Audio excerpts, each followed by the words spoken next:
So ESG in the past decade has sort of become a very loose term, very negative term with many companies, and many of them would rather use words like sustainability, social responsibility, simply because of the regulatory aspects of it, regulations that governments are trying to impose on them, while also maybe not being too coherent in what they can do and all this different policies and laws.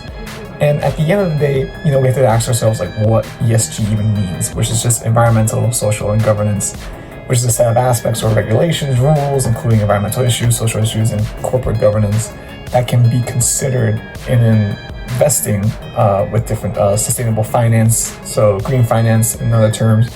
And this investing usually goes with something that's related towards a certain society that could be good for less pollution from the company, or much more green infrastructure, green tech, green renewable energy.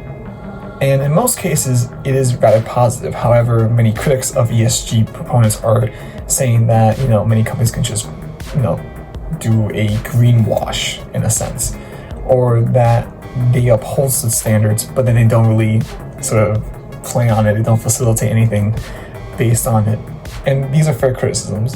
Of course, the other critique from the other aisle is that, ESG private firms aren't going to necessarily save us from the climate crisis or help with disaster preparedness, as, with climate change, you have more of an intensification of storms or weather patterns happening in certain regions.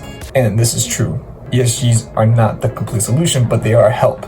Within Brazil in itself, you have a demand of around $6 billion from investors interested in the market, because they realize that sustainable energy is the future in that sense.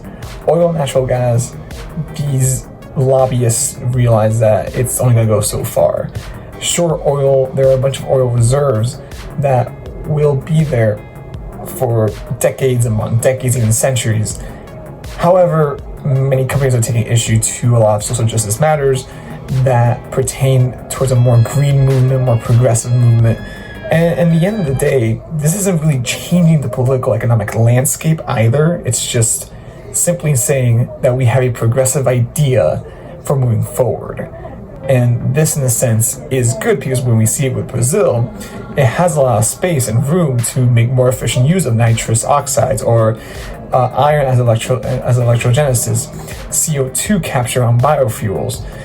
And there are a lot of potential growth benefits for the market, where you see a 6% growth in 2023 from 2022. So at the end of the day, there are a lot of challenges and a lot of criticisms that are fair, where ESGs are not the primary solution towards the climate crisis, or even in avoiding natural disasters and making a society more resilient. However, based on the data that we've collected, ESGs can definitely provide a stepping stone where companies can feel much more assured going to the future, and also provide a positive feedback to the consumer saying, hey, look, we care about the world, we care about the future, and at the end of the day, we care about you.